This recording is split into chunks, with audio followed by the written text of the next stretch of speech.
please tell the esteemed audience about the girl in white. Yes, here, let me grab my copy because I love this cover. So here's the girl in white. So the girl in white is actually, I guess, a little bit of a departure from my other books. It's still a mystery. It's still a ghost story. It's still middle grade, but this one is a bit more fictional. So the town is fictional. It's called Eastport. Imagine Salem and Sleepy Hollow kind of put together. That's what Eastport is. But everyone in the town of Eastport is really into legends. Okay. Their claim to fame in Eastport is that they're the most cursed town in the United States. They have like 7 cemeteries. They have all of these legends that are passed down for hundreds of years. And they celebrate these legends because their main industry is tourism. So they have these big parades where they celebrate not the day that Eastport became a town, but they celebrate the first legend, or they celebrate, something along those lines. They have this massive bone key piano that gets pushed down the main street, and they reenact and dramatize all of these things. And my main character, Mallory, she has not lived in Eastport her whole life. She's a relatively new transplant to the area. And kind of like Claire in SCRITCH SCRATCH, she's not really feeling it. She finds the people to be incredibly quirky, and everyone is really strange. And she doesn't believe in any of their, ghosts and goblins and legends and all of that. And it's Halloween year round in Eastport as well, which she's not a fan of. It sounds perfect for me, right? Like, can you tell we just built Lindsay's dream town with this book? But essentially, she has some very bad experiences. She's been sleepwalking and having the same nightmare over and over again. And when she sees the old woman from her nightmares in real life in Eastport one day, she starts to suspect that not all of the legends in Eastport are fictional. That one of them, in fact, the legend of Sweet Molly, might actually be real and much more dangerous than the people who live there think. So I'm just going to take 1 second, because I love it, and read you the poem on the inside of the girl in white. Sweet Molly once lived in Eastport. Sweet Molly once loved the sea. Sweet Molly lost Liam to the shadows. Now sweet Molly is coming for ye. She's not sweet. Spoiler.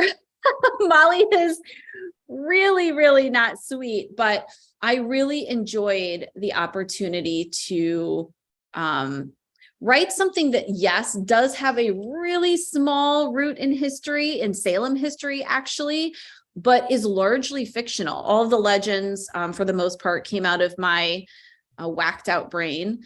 The town itself, although I wish that it existed, it does not, but I could see it so clearly in my mind as a place that I wanted to set this book. So it was a really fun writing experience. So I know that the parents own a restaurant called The Hill, and that's based on a real restaurant that's in Salem. Yeah. So when you're basing things with this or SCRITCH SCRATCH, when you're basing these fictional histories on real histories, how much research do you feel obligated to do? Now, it's you, so I'm assuming you went to a graveyard nearby and visited some of the people, but what else are you doing? How are you doing your research? And how are you putting that research into the story without info dumping? Yeah.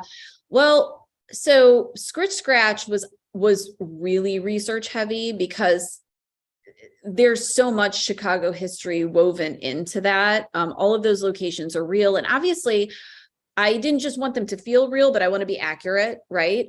It would be embarrassing to completely misrepresent my city and the history, given that I've lived here since the late 90s. So I did a ton of research for that. I would say, honestly, the first 3 to 4 months of working on that book, I didn't write one word. It was all researching. I visited the Chicago History Museum a ton, which is an absolute gem here in Chicago. They have a research room that is incredible. They have original photographs from a lot of events that you put on these fancy white gloves to handle them. And they have people that are very willing to help you find information, no matter how obscure it is. So that's a really cool thing. The Girl in White was a little different, just because the restaurant that you point out that was in Salem, that is the only historical thing in the book, right?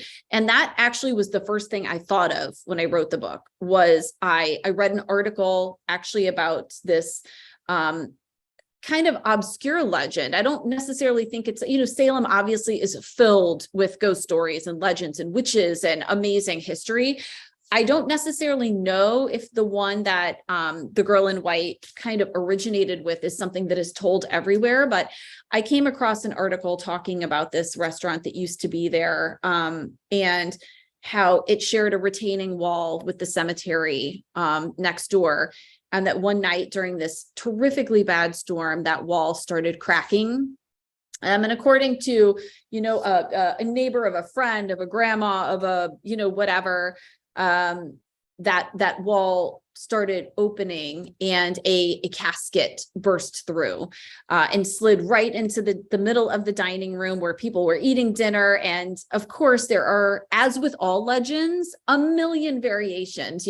Some people said the casket flew open. Some people said that it was a very small casket, could have been a child. Some people said that the casket didn't even come from the graveyard, but that there was a hearse driving by that got into an accident and the casket was tossed through the window. Regardless, I know it's wild. An accident. This is partly what I love about legends, and here I'm getting all hyper about them, is that they're almost like the game of telephone, right? You're almost never hearing what actually happened. Either it has been twisted over time because of so many retellings and little errors along the way, or people have intentionally mistold it to make it scarier.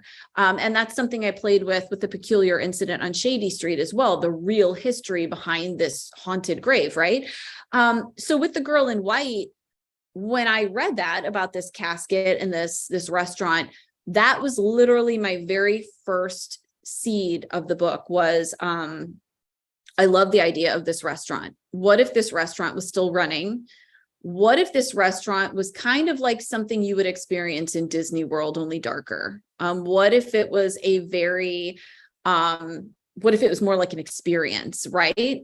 And everyone is always in character. What if they were dramatizing this? And then I started really thinking of the impact of something like that, and dramatizing something that really isn't funny or shouldn't be used for entertainment, like what Sweet Molly, the character in the book, went through when her brother went off on this fishing boat and never returned. Sweet Molly is on every coffee mug and keychain and t-shirt in this town. And I started thinking about what that means in terms of the town celebrating her grief and almost exploiting it. And the entire book really kind of built itself from there, beginning with that little kernel in that restaurant in Mallory's parents. So it was a very different writing experience than any of my others, but still was able to put together that little bit of history, fictionalize some really fun history, and make an entire town that I wish I could visit tomorrow.